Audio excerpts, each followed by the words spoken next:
तो अपनी चर्चा की शुरुआत करते हुए बात करते हैं उन लोगों की जो अपने परिवार या समाज में महिलाओं का सम्मान नहीं करते। ऐसे लोगों को अपने जीवन में किन मुश्किलों का सामना करना पड़ सकता है, पंडित जी से जानते हैं।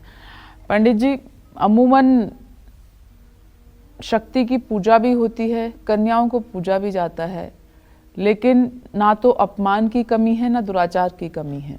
ऐसे लोगों के लिए आप क्या कहना चाहेंगे? बहुत बड़ी बात आपने पूछी है। देखो, हमारे शास्त्रों में तो ये लिखा हुआ है। आज मैं अपने दर्शकों को ये आपके प्रश्न के माध्यम से कुछ ऐसी बातें बताने वाला हूँ जो कम ज़्यादा कई घरों में देखने को मिलता है। जो गलत करते हैं वो ये भूल जाते हैं कि उनके कर्मों का लेखा जोखा भी इसी संसार में होना है। आज मैं आपको कुछ ऐसी बातें बताने वाला हूँ जो अगर आप करते हैं तो आपको आज ही अपने आप को सुधारना होगा, क्योंकि ना सिर्फ आपके सुख के लिए बल्कि आपके परिवार के सुख के लिए भी ये बहुत जरूरी है। पहली बात, मनुस्मृति में लिखा है, यत्र नार्यस्तु पूज्यन्ते रमन्ते तत्र देवता, यत्र तास्तु न पूज्यन्ते सर्वास्तत्र अफला क्रिया। यानी इसका अर्थ ये होता है कि जिस समाज या परिवार में स्त्रियों का सम्मान होता है वहाँ देवता, सुख और समृद्धि का निवास होता है। जहाँ इनका अपमान होता है वहाँ रहने वालों के कार्य निष्फल होते हैं। पिता, भाई, पति या देवर को अपनी बेटी, बहन, पत्नी या भाभी को हमेशा सुखी रखना चाहिए। ऐसे ही मार्कंडेय पुराण में, सावर्णिक मनवंतर में और देखा जाए तो दुर्गा सप्तशती में साफ साफ लिखा हुआ है, विद्या समस्तास्तव देवी भेदा स्त्रियां समस्ता सकला जगत्सु। संसार की समस्त विद्याओं में हे आद्या शक्ति तुम ही विराजमान हो, और संसार की समस्त स्त्रियों में हे आद्या शक्ति तुम ही विराजमान हो। जब वो शक्ति समस्त स्त्रियों में विराजमान है तो आप किस हैसियत से उस स्त्री का अपमान कर सकते हैं? और अगर करते हैं तो दुख भोगने के लिए तैयार रहिए। जिस कुल में स्त्रियां अपने पति के गलत आचरण या अत्याचार से पीड़ित होती हैं उस कुल का जल्द ही नाश होता है। जो पुरुष अपनी पत्नी को प्रसन्न नहीं रख पाते हैं उनका पूरा परिवार शोकग्रस्त रहता है। पुरुष और स्त्री एक दूसरे के बिना अपूर्ण हैं।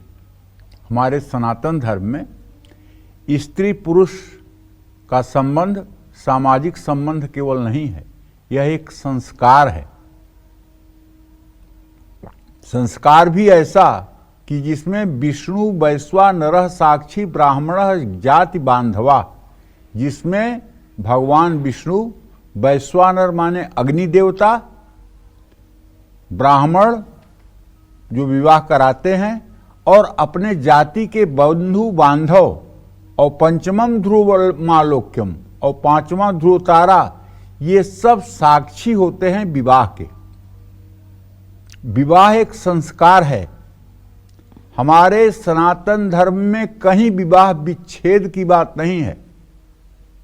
विवाह होने की बात है, लेकिन विवाह विच्छेद की कभी बात नहीं है कि विवाह हो गया तो इसको विच्छेद भी करना है, ऐसा कोई मान्यता नहीं है। ऐसे में कोई भी धार्मिक कार्य आप बिना पत्नी के कर रहे हैं और पत्नी आपकी है, जीवित है, तो वो कार्य आपका अपूर्ण माना जाएगा। इसीलिए आप देखिए ना, चाहे आप सत्यनारायण की पूजा करते हैं, चाहे कोई अनुष्ठान करते हैं, चाहे कोई यज्ञ करते हैं, चाहे राजसूय यज्ञ करते हैं, पत्नी हर समय आपके दाहिने बैठती है। दाहिने बैठने का मतलब समझते हैं आप क्या होता है? दाहिने बैठने का मतलब होता है कि पूजा में वो प्रधान है, आप प्रधान नहीं हैं, पूजा में वो प्रधान है। दाहिने जो बैठता है वो प्रधान है। केवल ग्रंथि बंधन के बाद पत्नी बाएं तरफ बैठती है, बाकी पूजा में, उपासना में, दान में, यज्ञ में, तीर्थ में हर जगह पत्नी दाहिने रहती है, अर्थात उसका महत्व आपसे ज्यादा है। ऐसा हमारे शास्त्रों की मान्यता है। पत्नी, माँ और बेटी ये साक्षात लक्ष्मी का ही रूप होती हैं।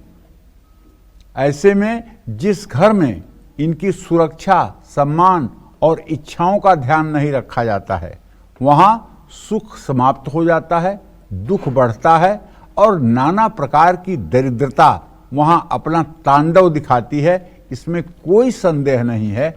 जय मां विंध्यवासिनी।